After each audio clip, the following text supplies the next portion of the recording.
Bernard Marguerite, bonjour. Bonjour. Vous êtes l'ancien correspondant du Monde, du Figaro, d'autres médias français encore. Il y a eu la 5, il y a eu Europe 1 Oui, tout à fait. et plusieurs autres médias.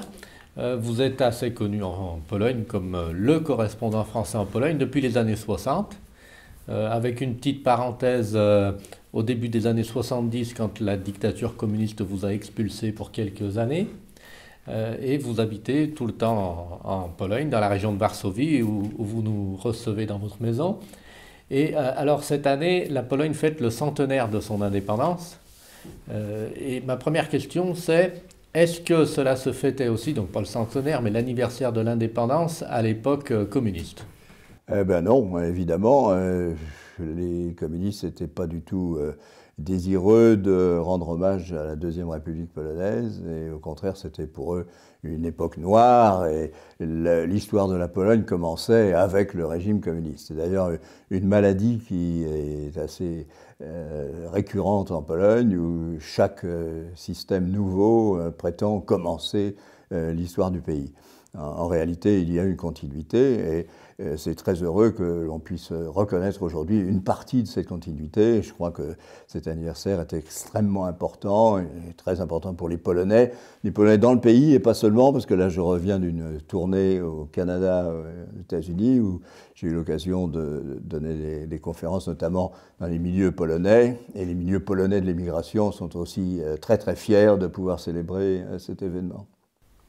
Alors, donc les Polonais, beaucoup disent même qu'ils sont vraiment indépendants depuis 1989-90, puisqu'il n'y a plus la soumission à Moscou. La question est-ce que ça suffit pour être indépendant? Mais ça, on y reviendra. Justement, c'est ma question. C'est qu'aujourd'hui, on a un nouveau débat en Pologne à propos de l'appartenance à l'Union européenne, avec les pressions de la Commission européenne, des décisions de la Cour de justice qui paraissent sortir un peu du cadre des compétences de l'Union européenne. Est-ce que... Alors, la Pologne est accusée de violer l'état de droit et la démocratie. Alors, est-ce que vous vivez à nouveau en dictature en Pologne? Écoutez, je crois que pour comprendre un peu ce qui se passe en Pologne, il faut connaître un petit peu d'histoire, l'histoire récente, l'histoire moderne de la Pologne. Et moi, en tant que journaliste, mais aussi en tant qu'homme, tout simplement, je continue de revivre ces moments d'août 1980, où j'étais dans les chantiers navals de Gdańsk, et j'ai vu la naissance de Solidarność. Et ça s'est fait comment?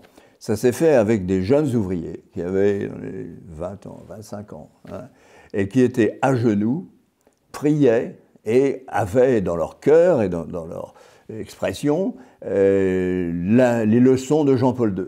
Ils écoutaient ce que leur disait le pape polonais. Et rien ne se serait d'ailleurs passé en Pologne s'il n'y avait pas eu cette élection de Jean-Paul II. Et qu'est-ce qu'ils voulaient? Ils voulaient une société fondée sur le respect de la dignité de la personne humaine. C'était l'alpha et l'oméga. Et c'est évidemment la leçon de Jean-Paul II aussi, et c'est de la métapolitique, c'est bien au-delà de la politique, ce n'est ni de gauche ni de droite. Qu'est-ce que cela voulait dire pour eux? Ce que cela voulait dire pour Jean-Paul II, c'était d'un côté la justice sociale, parce que sans justice sociale, la dignité de la personne humaine n'est pas garantie, mais c'était aussi pour eux une fermeté sur les principes moraux et sur les valeurs spirituelles. Les deux choses allaient ensemble. Et c'était déjà à l'époque extrêmement difficile quand j'étais aux États-Unis en 90 et puis en 93, 94. Beaucoup de gens me disaient mais ton pape, il est réactionnaire, il parle sans arrêt de respect de la vie conçue. Et un autre venait derrière et me disait « Mais ton pape, il est socialiste, il parle sans cesse de justice sociale, c'est épouvantable. » En fait, il n'arrivait pas à comprendre qu'on était à un nouveau niveau de conception politique où, d'un côté, il y avait ces préoccupations sociales et en même temps ce conservatisme, entre guillemets, en ce qui concerne les valeurs. Et ça, c'est une tradition qui s'est perpétuée jusqu'à nos jours.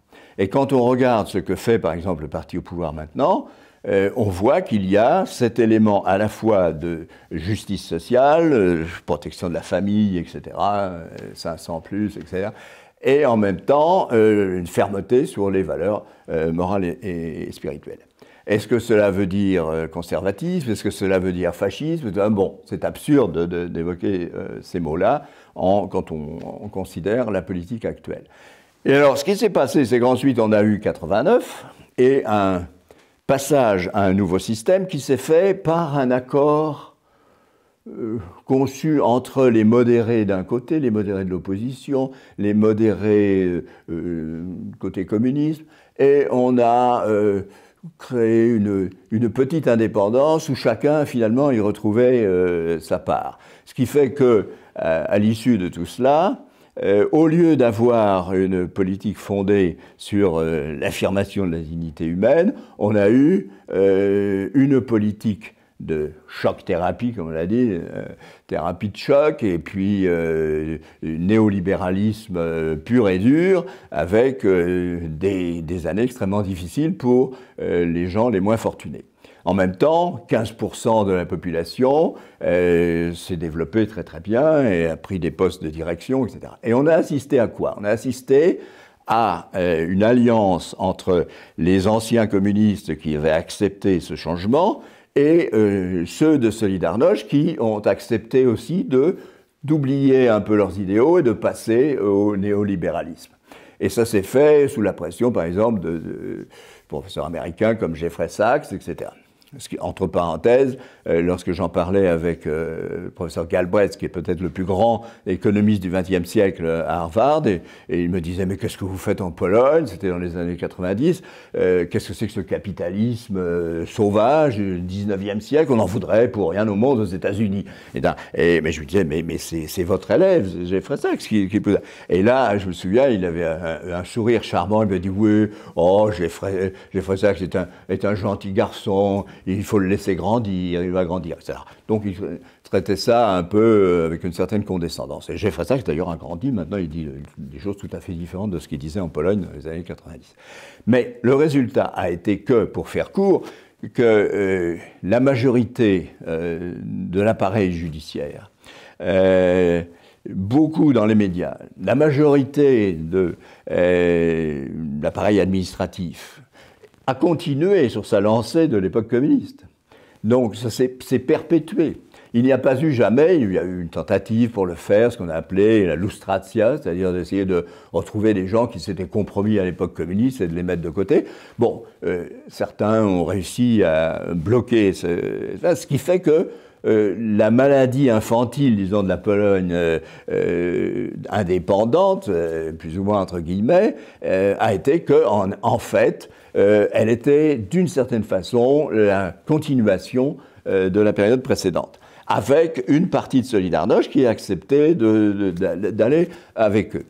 Et donc, on est arrivé à une situation où 80% des banques, très rapidement, appartenaient au capital étranger. On essaie maintenant, les autorités polonaises essaient d'en racheter un certain nombre.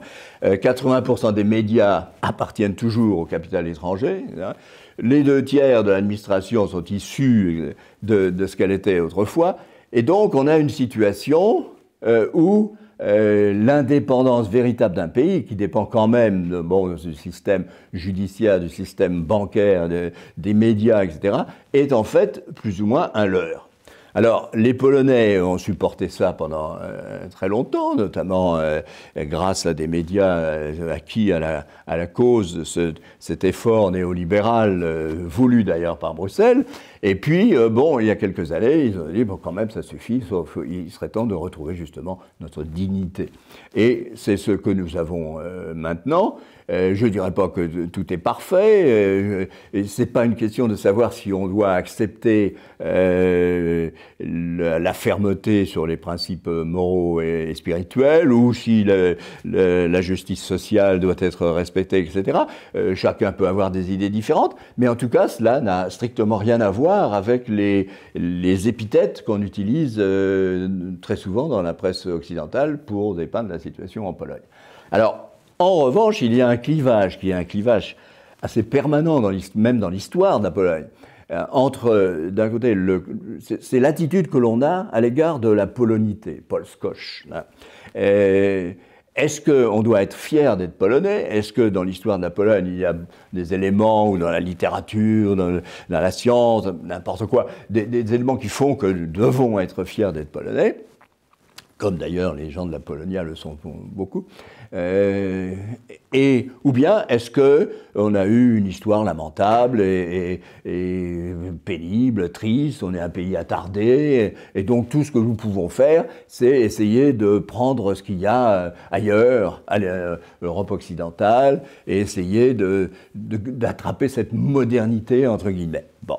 Et alors, on l'a vu depuis pas mal de temps. En 87 déjà, vous savez, il y a M. Tusk, qui à ce moment-là n'était pas très connu, qui a répondu à une enquête de la revue catholique Znak sur justement qu'est-ce que c'est que la Polskoche, où il disait, eh bien, la Polskoche c'est épouvantable, dès que j'entends ce mot, je me sens mal, c'est une série de malheurs, de défaites, de calamités, la seule chose qui serait bonne, c'est d'échapper à cette polonité, de plus en parler.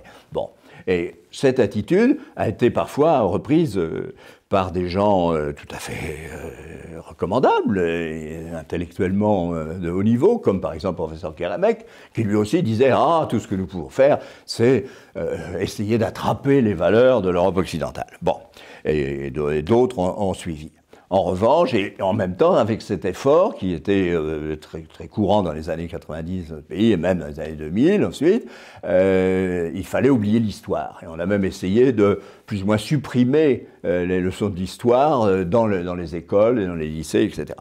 Alors, bon, maintenant, on a une nouvelle situation où les Polonais, ceux qui sont fiers d'être Polonais, reprennent les commandes et essaient de retrouver une ligne qui est plus en conformité avec ce que les jeunes ouvriers de Gdańsk août 80 voulaient, avec ce que Jean-Paul II voulait. Alors Jean-Paul II, moi j'ai publié un livre il y a 2 ans sur l'histoire de la Pologne vue à travers mes articles, parce que j'en ai reproduit là quelques 300 là-dedans, toutes les époques, et on peut voir si j'ai vu juste ou pas juste, etc. Et en début, je cite un fragment du livre Pamięć Samo, c'est-à-dire Mémoire et Identité de Jean-Paul II de 2005, où il dit justement que les pays d'Europe occidentale ont perdu leur identité.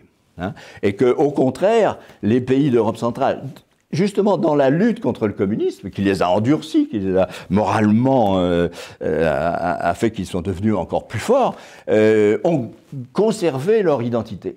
Et donc aujourd'hui, il écrit là, le risque le plus grand pour l'Europe centrale est de copier ces pseudo-valeurs occidentales qui en fait n'en sont pas. Et donc, de quoi s'agit-il ?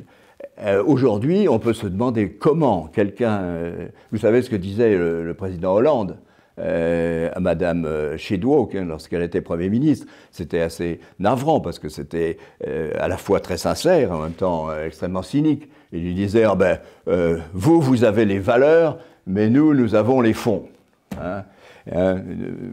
Wy macie wartości, a my mamy fundusze.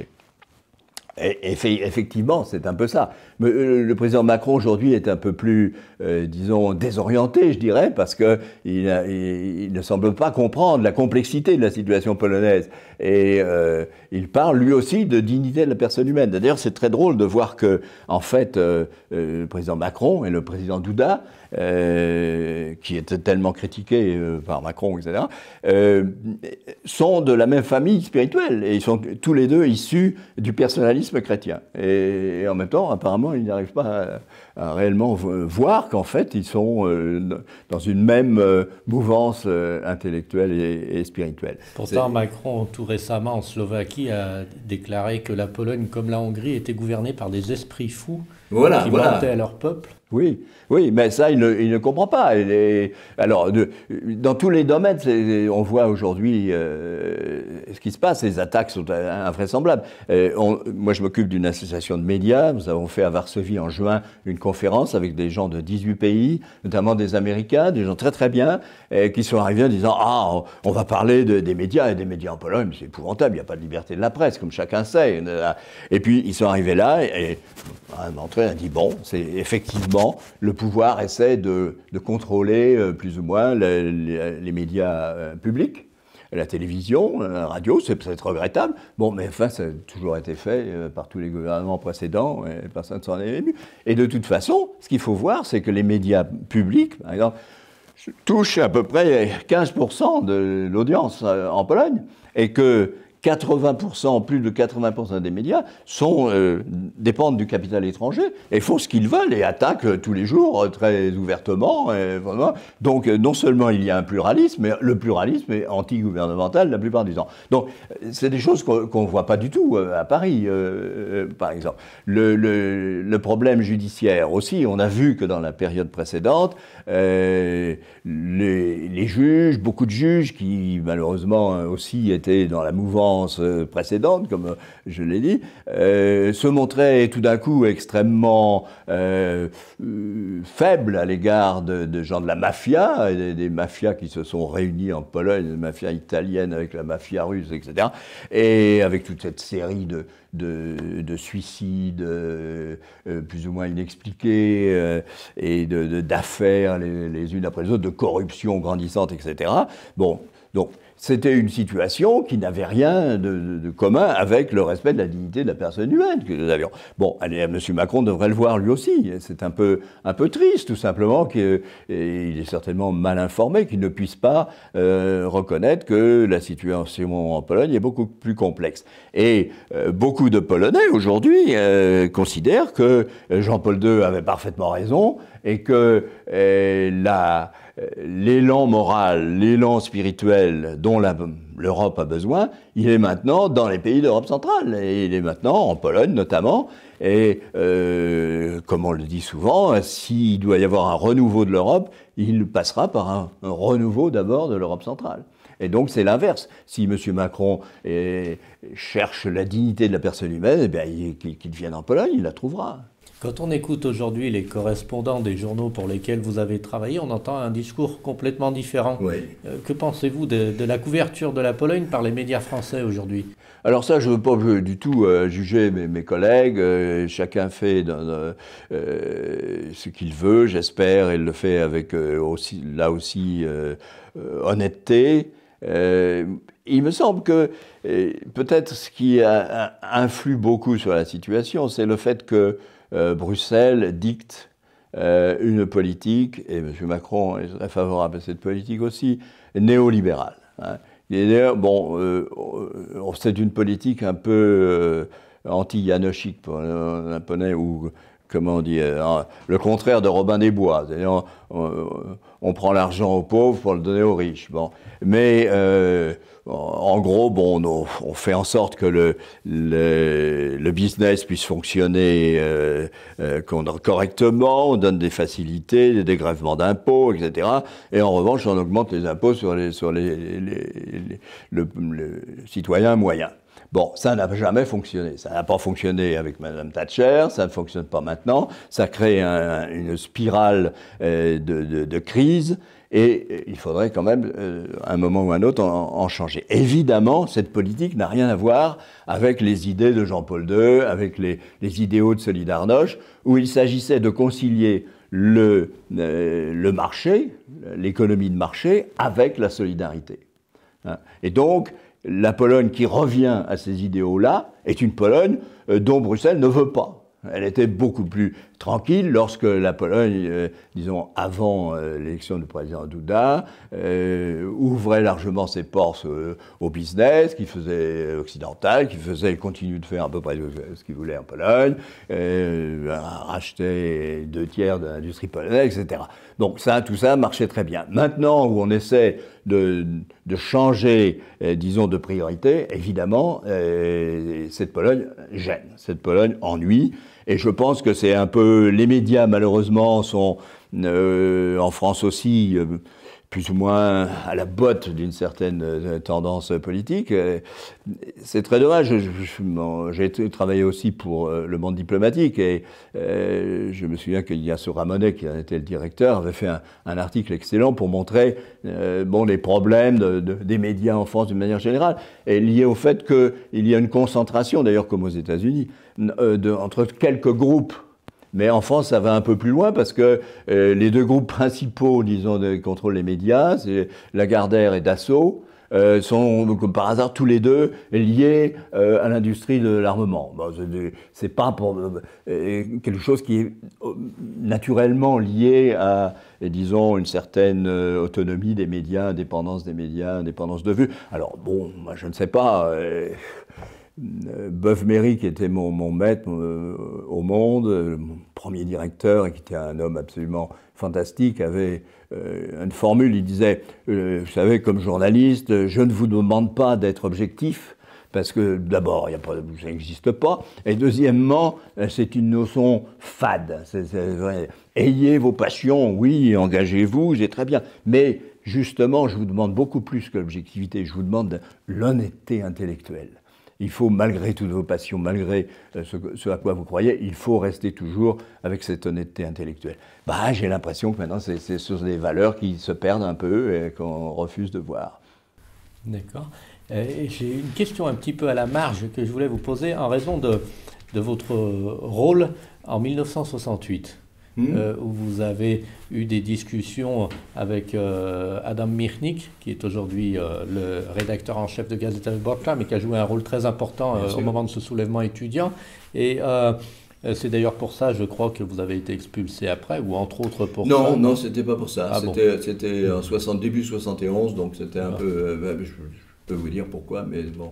Mais on a reparlé de ces événements de 68 cette année en raison de la loi mémorielle polonaise. Bien sûr. Et donc on a vu ressortir un peu des accusations d'antisémitisme vis-à-vis des Polonais. Alors vous qui avez vu ces événements de près, pensez-vous que les Polonais soient antisémites? Et est-ce qu'à cette époque c'était effectivement un fond antisémite de la nation polonaise qui remontait?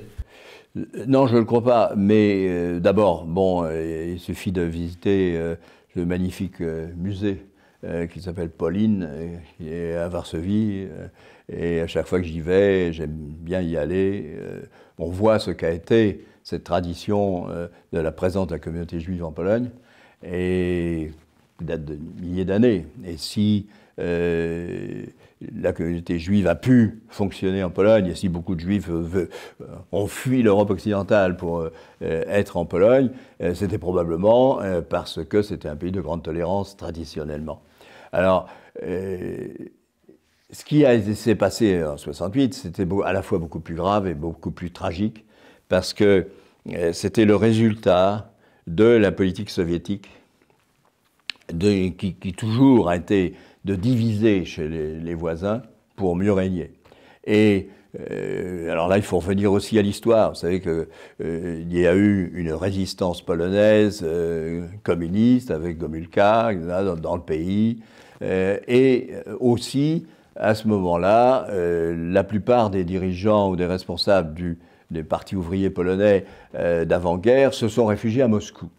La plupart d'entre eux, ou une grande partie d'entre eux, étaient d'origine juive, parce qu'eux aussi étaient, disons, maltraités par la Pologne des colonels. Bon. Et donc, ils se sont retrouvés à Moscou. Et en 1945, Gomulka a été mis au pouvoir, mais il représentait le mouvement communiste de l'intérieur. Et en 1948, les staliniens ont évincé Gomulka et ont mis à la place des gens qui sont revenus de Moscou et qui, pour la plupart, étaient d'origine juive et qui ont contrôlé une grande partie de l'appareil stalinien en Pologne dans ces années-là et de l'appareil notamment de répression, c'est-à-dire de UB, comme on l'appelait, l'appareil de sécurité.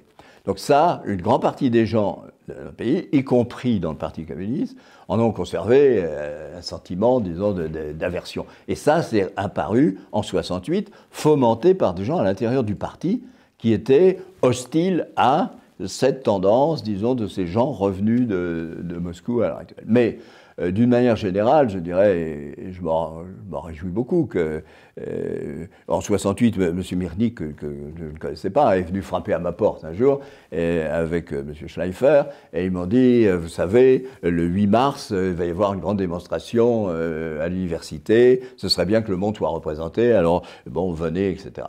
Bon, et en effet, à ce moment-là, j'y suis allé, j'ai assisté à tout ça.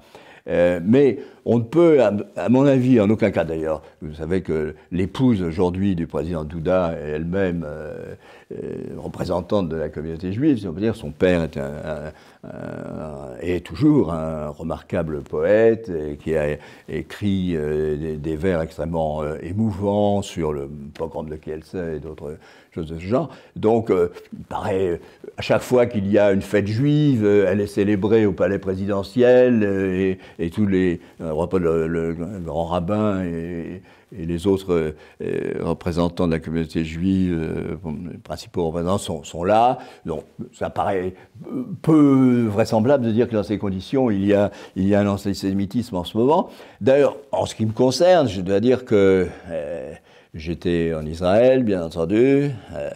Il m'est arrivé de m'exprimer, et même d'envoyer quelques correspondances après pour Kol Israël en français. Et j'ai compris, en étant là-bas, qu'on ne peut pas comprendre Israël sans comprendre la communauté juive de Pologne et son apport historique à la fois à la Pologne et au judaïsme.